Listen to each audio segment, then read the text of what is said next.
গান দেবী দুর্গার, আমাদের আর্য আলোকপ্রাপ্ত পুজোর গান নয়, বরং অচেনা ভাষায় অজানা গান।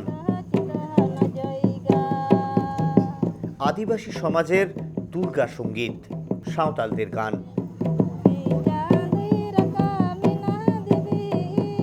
কাল গিয়েছিলাম মুর্শিদাবাদের রঘুনাথগঞ্জের কাঞ্চনপুর গ্রাম। সেখানেই শুনলাম এমন আশ্চর্য গান।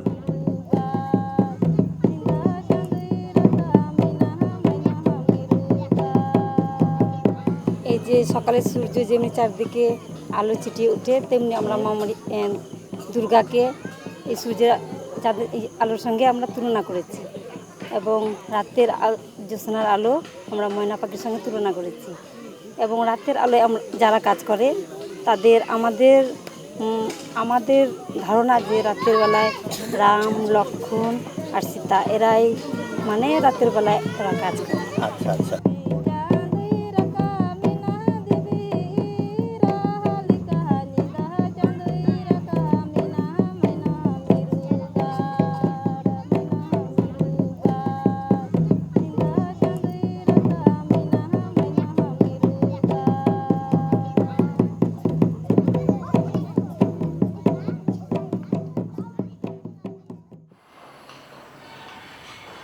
ভাবছিলাম মা দুর্গাকে নিয়ে এমন গান যাদের, পুজোর দিন কটা না জানি কি আনন্দ ফুর্তিতে কাটে।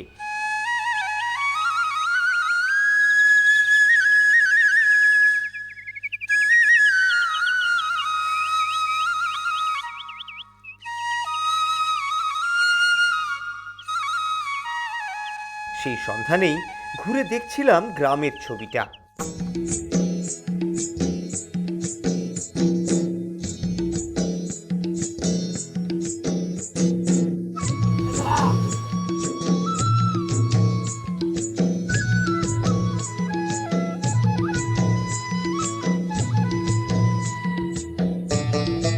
আপাতভাবে দেখলে আলো আধারিতে মেশা বাংলার একটি টিপিক্যাল গ্রাম। চাষবাস, মাছ ধরা।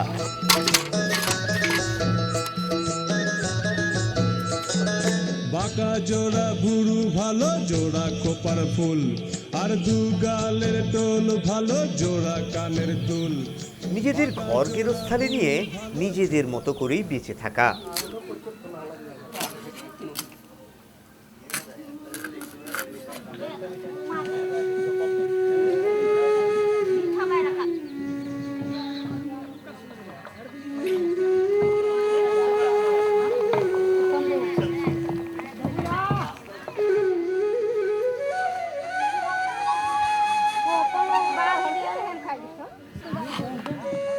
বুঝতে চাইছিলাম দারিদ্র্যের মাঝামাঝি দাঁড়িয়ে বেঁচে থাকার মানে ঠিক কি।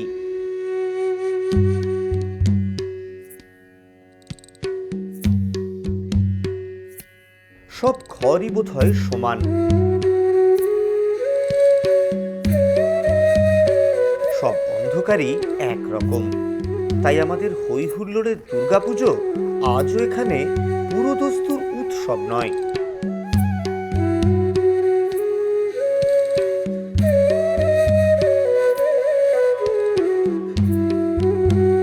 জীবনযাপনে যে বড় কঠিন লড়াই। সংসারের নুন আনতে নারী পুরুষ নির্বিশেষে হাত লাগাতে হয়, নইলে যে পান্তা ফুরোনোর জোগাড়।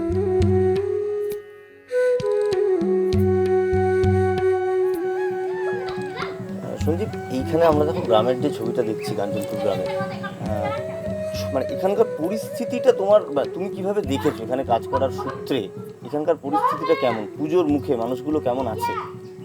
দেখো সুস্মিত, এই গ্রামে পুজোর সময় এদের আগে এই পুজোর সময় কোনো আনন্দ বা উৎসব হতো না। ইদানিং এরা একটা উৎসব পালন করে।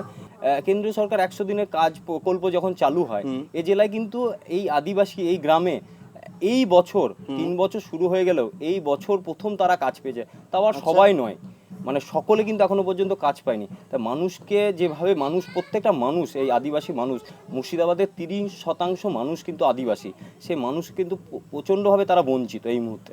বেশ, আমরা এইখানে এই বাড়িটাতেই ঢুকি, দেখি ভেতরের ছবিটা কেমন। এসো।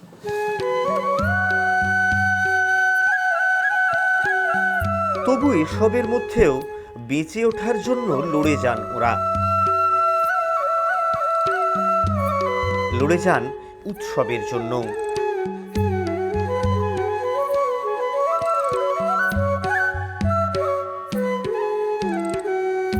অবশ্য গোটা পুজো জুড়ে নয়, আসর জমে শুধুমাত্র দশমীতে।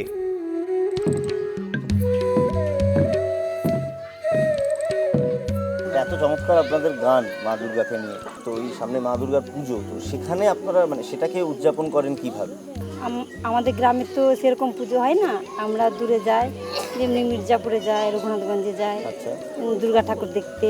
আমাদের বেশ ভালোই লাগে। হুম।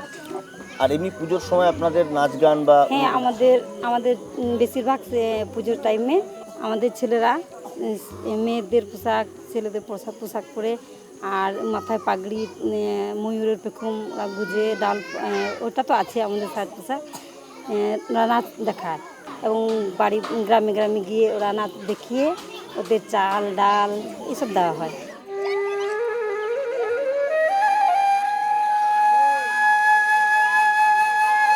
দেখলাম কিভাবে সেজে উঠছেন ওরা।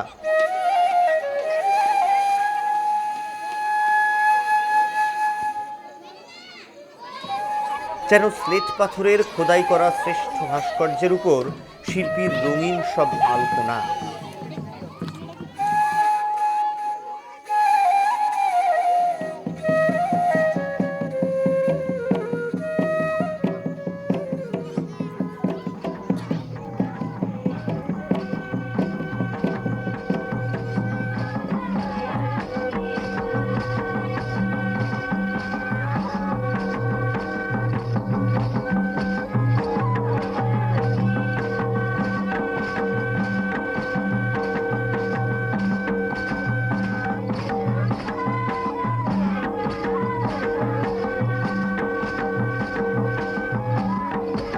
ঘোর লাগছিল ধামসা মাদলের মন কেমন করা সুরে, মোহময় দেহ বিভঙ্গে।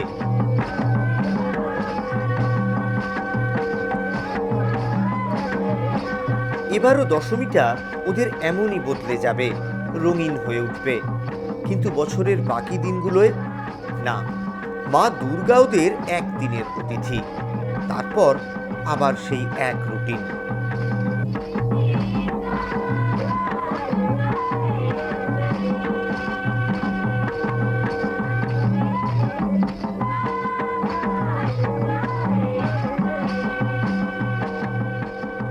সামনে পুজো, তো পুজোর সময় মনে করুন আমরা মেতে উঠবো, আপনিও হয়তো মেতে উঠবেন, কিন্তু এই যে মানুষগুলোকে নিয়ে আপনারা রয়েছেন, ঈদের কাছে পুজোটা কতটা উৎসব, কতটা রঙিন হয়ে উঠবে বলে আপনার মনে হয়? আমার মনে হয় যে এরা যেহেতু এই গ্রামটা, হ্যাঁ, রঘুনাথগঞ্জ 1 নম্বর ব্লকের মির্জাপুর অঞ্চলের খুব পিছিয়ে পড়া গ্রাম, এখানে 60 ঘর এই সাঁওতাল আদিবাসী বাস করে, তো এরাও উৎসবটা পালন করে, কিন্তু মানে উৎসবকে উৎসবের মতো পালন ঠিক হচ্ছে না, কারণ যে এদেরকে সবসময় মাঠে ঘাটে পড়ে থাকতে হয়, বিভিন্নভাবে কাজের মধ্যে ওরা থাকে। তবুও পাশাপাশি অন্য সম্প্রদায়ের মানুষ যখন মেতে ওঠে, তখনও এদেরকে আমরা সেইভাবেই সচেতন করে এই জায়গাটা আমরা নিয়ে আসতে পেরেছি যে তোমরা কেন এই উৎসবটা করবে না। তো সেটাই ভেবেই তারা এই উৎসবে তারা অংশ নেয়, কিন্তু সেটা সাময়িকভাবে এরা করে।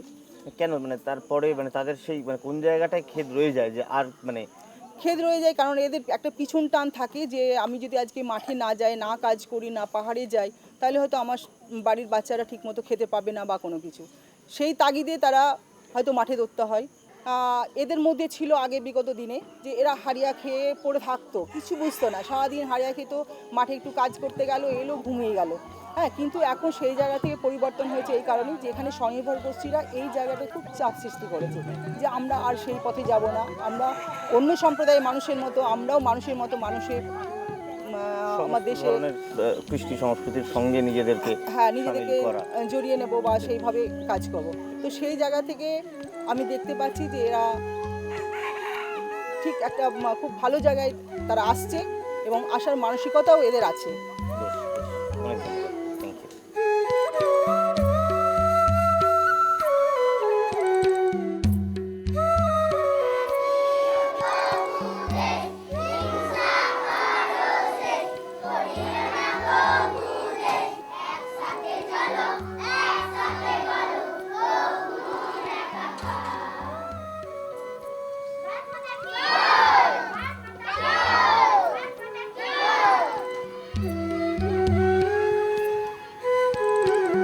ছবিটা হয়তো আস্তে আস্তে ঘুরছে। দেখছিলাম গ্রামের বাচ্চাদের জন্য একটা স্কুলও হয়েছে, ছেলেমেয়েরা পড়াশোনা করছে।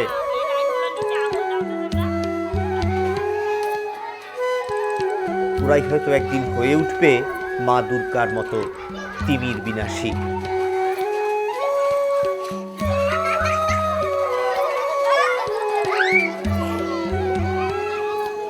তারপর ধামসা মাদলের সুর, গানের সব কলি ঘুরে ফিরে আসবে জীবনভর, অন্ধকারকে আলোকিত করবে। না, সে আলো আতশবাজির আলো নয়, একটু পরেই নিভে যাওয়া আলো নয়, সে আলো সূর্যের, সূর্য যেখানে মা দুর্গার মতো।